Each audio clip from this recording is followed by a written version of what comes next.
Rendição Absoluta, por Andrew Murray, capítulo 3. Separados para o Espírito Santo. Havia na igreja de Antioquia profetas e mestres: Barnabé, Simeão, por sobrenome Níger, Lúcio de Cirene, Manaém, Colácio de Herodes o tetrarca e Saulo. E servindo eles ao Senhor e jejuando, disse o Espírito Santo: Separai-me agora Barnabé e Saulo para a obra a que os tenho chamado. Então, jejuando e orando, e impondo sobre eles as mãos, os despediram. Enviados, pois, pelo Espírito Santo, desceram a Seleucia e dali navegaram para Chipre. Atos capítulos 13, versículos 1 a 4. Na história contada nesse texto, encontramos alguns pensamentos preciosos para nos orientar quanto ao que Deus deseja de nós e o que Ele faria por nós. A grande lição dos versículos citados é: o Espírito Santo é o administrador da obra de Deus na terra. Se quisermos trabalhar corretamente para Deus e que Ele abençoe a obra de nossas mãos, devemos atentar para termos um relacionamento correto com o Espírito Santo, dando-lhe diariamente o lugar de honra que lhe pertence e sempre o primeiro lugar em todo o nosso trabalho, e ainda mais em toda a nossa vida íntima.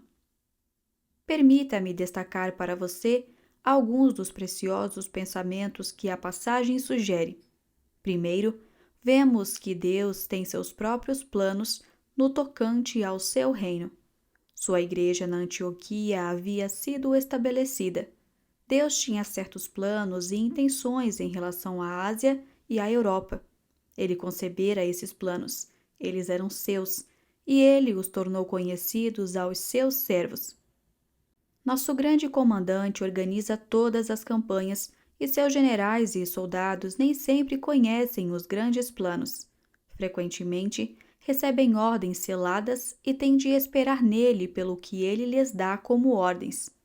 Deus no céu tem desejos e vontade no que se refere a qualquer obra que deva ser feita e quanto à maneira como ela deve ser feita.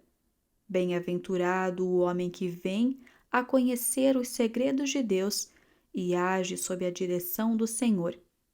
Alguns anos atrás, em Wellington, África do Sul, onde moro, abrimos um instituto de missões, o que lá é considerado um belo e grande edifício.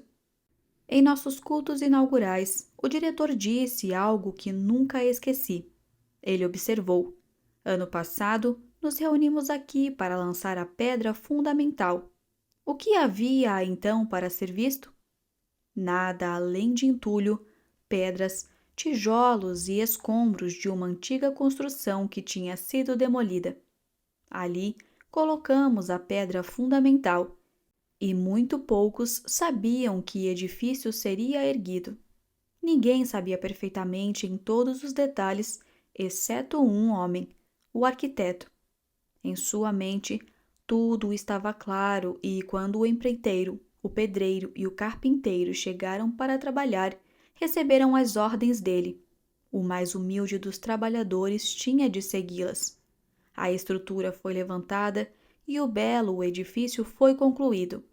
E acrescentou: e assim, esse edifício que hoje inauguramos está apenas lançando o alicerce de uma obra a qual só Deus sabe o que se tornará.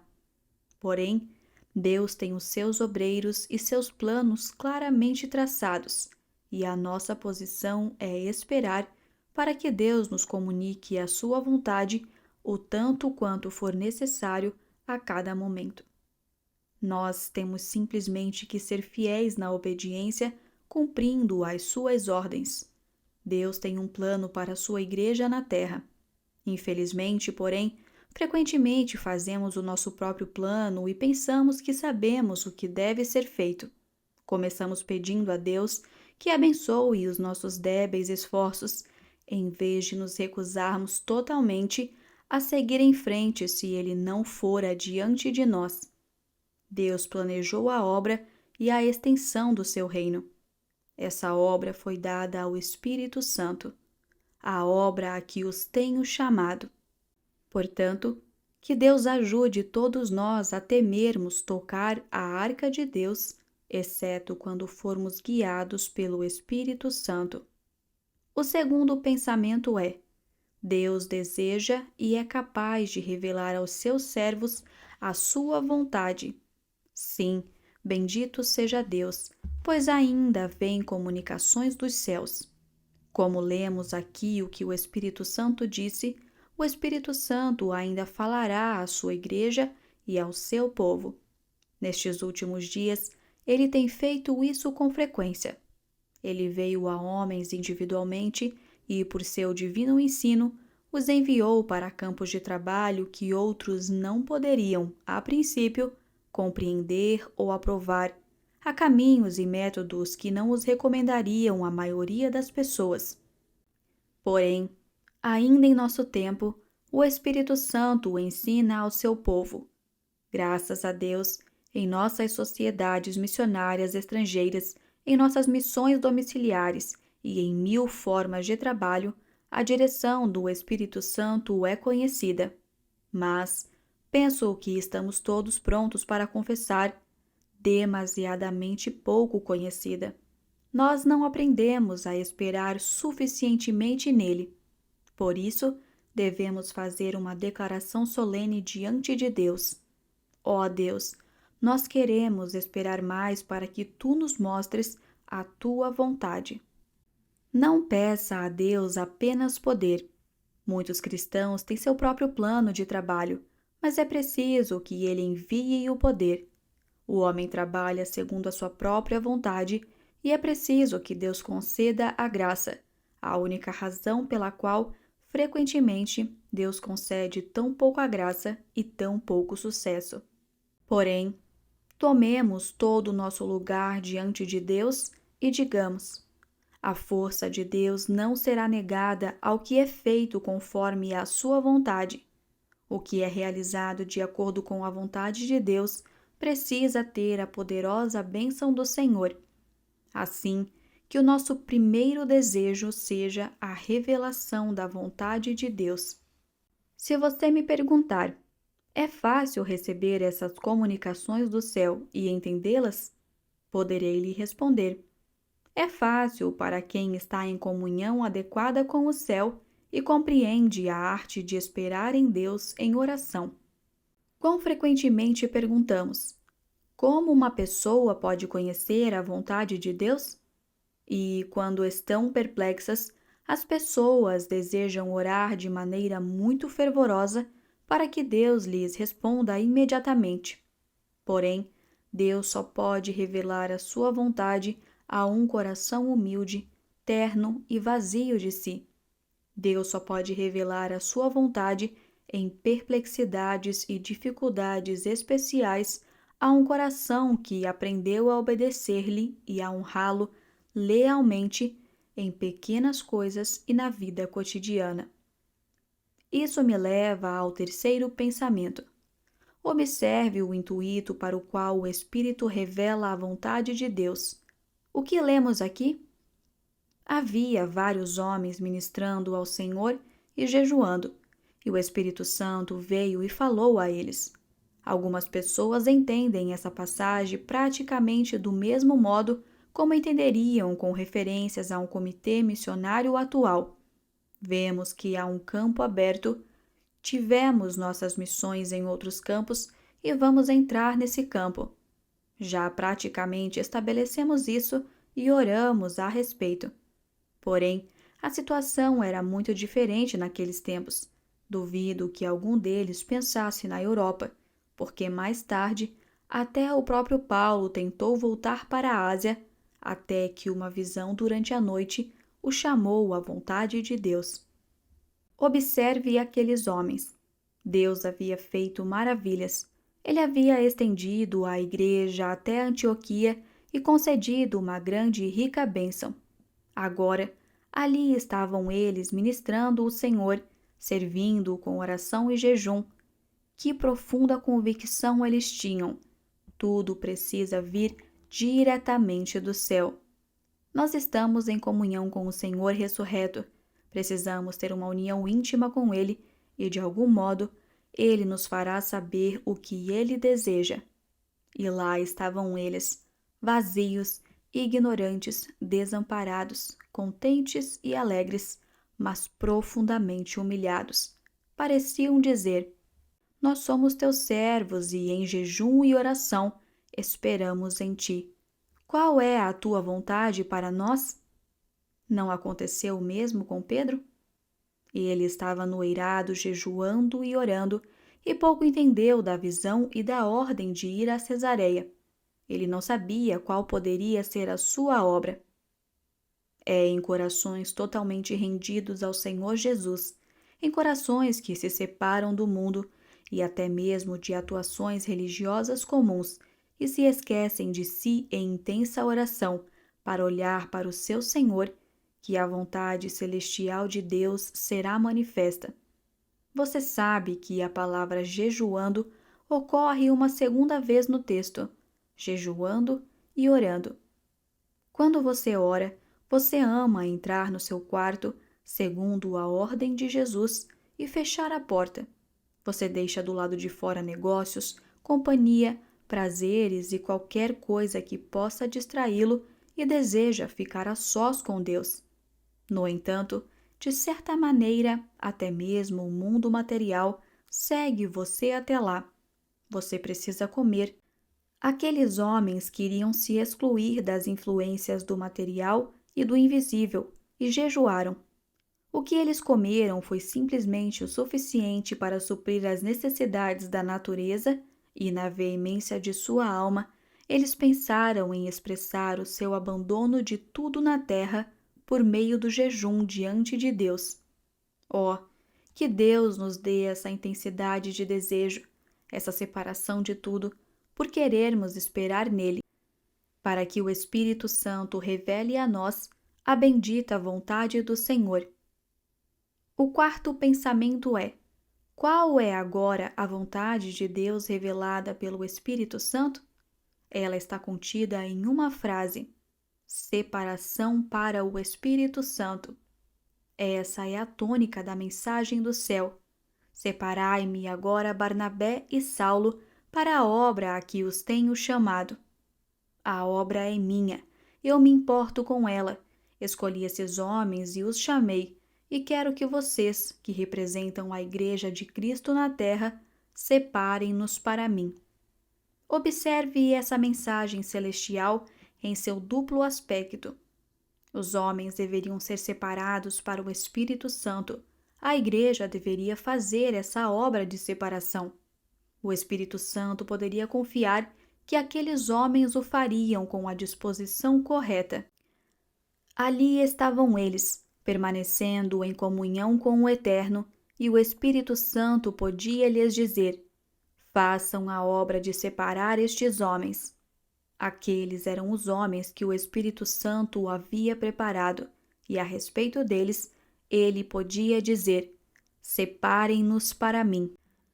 Aqui chegamos à própria raiz, à própria vida da necessidade de obreiros cristãos. A pergunta é: o que é necessário para que o poder de Deus repouse sobre nós mais poderosamente, a fim de que a bênção de Deus seja derramada mais abundantemente entre aquelas pessoas pobres e miseráveis e os pecadores que perecem em meio aos quais trabalhamos? E a resposta do céu é: quero homens separados para o Espírito Santo. O que isso implica? Você sabe que há 2 espíritos na terra. Ao falar sobre o Espírito Santo, Cristo disse: o Espírito da verdade, que o mundo não pode receber. Paulo disse: nós não temos recebido o Espírito do mundo, e sim o Espírito que vem de Deus. Esta é a grande necessidade de todo obreiro, o Espírito do mundo sair e o Espírito de Deus entrar para tomar posse da vida interior e do ser por inteiro. Tenho certeza de que há obreiros que frequentemente clamam a Deus para que o Espírito Santo venha sobre eles como um espírito de poder para a sua obra e quando sentem essa medida de poder e recebem bênçãos, agradecem a Deus por isso. Porém, Deus quer algo mais e algo mais elevado. Deus deseja que busquemos o Espírito Santo como o Espírito de poder em nosso próprio coração e em nossa própria vida para vencer o ego, expulsar o pecado e desenvolver em nós a bendita e bela imagem de Jesus. Há uma diferença entre o poder do Espírito como um dom e o poder do Espírito para a graça de uma vida santa. Um homem pode, frequentemente, ter certa quantidade do poder do Espírito, mas, se não houver uma grande quantidade do Espírito como Espírito de graça e santidade, o fracasso se manifestará em sua obra.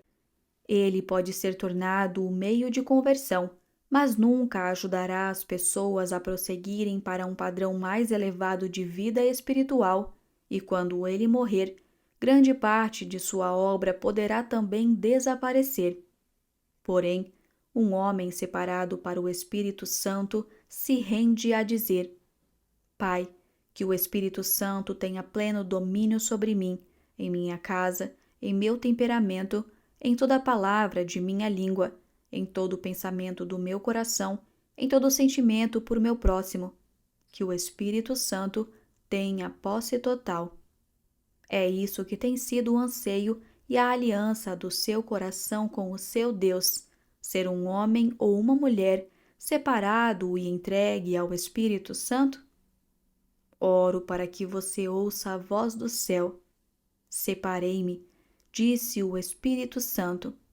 Sim, separados para o Espírito Santo. Deus conceda que a palavra adentre no mais profundo de nosso ser para nos sondar, e se descobrirmos que não saímos totalmente do mundo, se Deus nos revelar que o viver para nós mesmos, a vontade própria, a autoexaltação estão lá, humilhemo-nos diante dele. Homem, mulher, irmão, irmã, você é um obreiro separado para o Espírito Santo. Isso é verdade? Esse tem sido o seu desejo ardente? Essa tem sido a sua rendição? Tem sido isso que você tem esperado pela fé no poder do nosso ressurreto e todo-poderoso Senhor Jesus? Se não for assim, eis aqui o chamado da fé e a chave da bênção. Separados para o Espírito Santo. Deus escreva a palavra em nosso coração. Eu disse que o Espírito Santo falou àquela igreja como uma igreja capaz de fazer aquela obra. O Espírito Santo confiou neles. Deus conceda que nossas igrejas, nossas agências missionárias e nossas associações de trabalhadores, que todos os nossos diretores, conselhos e comitês sejam homens e mulheres aptos para a obra de separar obreiros para o Espírito Santo. Nós também podemos pedir isso a Deus. Então, vem o meu quinto pensamento. A santa parceria com o Espírito Santo nessa obra se torna uma questão de consciência e de ação. O que aqueles homens fizeram? Eles separaram Paulo e Barnabé. Em seguida, está escrito que, enviados pelo Espírito Santo, os dois desceram a Seleucia. Oh, que comunhão! O Espírito Santo no céu fazendo uma parte da obra e os homens na terra fazendo a outra. Na palavra inspirada de Deus está escrito que, após sua ordenação na terra, os homens foram enviados pelo Espírito Santo. E veja como essa parceria requer nova oração e novo jejum. Durante certo tempo, talvez dias, eles vinham ministrando ao Senhor e jejuando. Então, o Espírito Santo fala e eles devem fazer a obra e entrar em parceria e imediatamente se reúnem para mais oração e jejum. Essa é a disposição com que eles obedecem ao comando do seu Senhor. Isso nos ensina que nossa força precisa estar na oração, não apenas no início de nossa obra cristã, e sim o tempo todo. Se há um pensamento acerca da Igreja de Cristo, que às vezes me vem com grande tristeza. Se há um pensamento acerca da minha própria vida, do qual me envergonho, se há um pensamento que sinto que a Igreja de Cristo não aceitou e não entendeu, se há um pensamento que me faz orar a Deus, ó, pela tua graça, ensina-nos coisas novas. É o maravilhoso poder que a oração deve ter no reino. Temos aproveitado pouquíssimo desse poder. Todos nós lemos na grande obra de Bunyan a expressão de cristão ao descobrir que tinha em seu peito a chave que deveria destrancar a masmorra. Nós temos a chave que pode destrancar a masmorra do ateísmo e do paganismo. Mas, ó, estamos muito mais ocupados com a nossa obra do que com a oração. Acreditamos mais em falar com homens do que em falar com Deus. Aprenda com esses homens que a obra comandada pelo Espírito Santo precisa nos chamar a uma nova oração e um novo jejum, a uma nova separação das inclinações e dos prazeres do mundo, a uma nova consagração a Deus e a comunhão com Ele. Aqueles homens se entregavam ao jejum e à oração. Se em toda a nossa obra cristã comum houvesse mais oração, haveria mais bênçãos em nossa própria vida interior. Se sentíssemos, provássemos e testificássemos ao mundo que a nossa única força está em nos mantermos em contato com Cristo a cada minuto, permitindo a cada minuto que Deus haja em nós. Se essa fosse a nossa atitude, nossa vida não seria, pela graça de Deus, mais santa? Não seríamos mais abundantemente frutíferos? Acredito não conhecer, na palavra de Deus, uma advertência mais solene do que a encontrada em Gálatas 3, onde Paulo pergunta: sois assim insensatos que, tendo começado no Espírito, estejais agora vos aperfeiçoando na carne?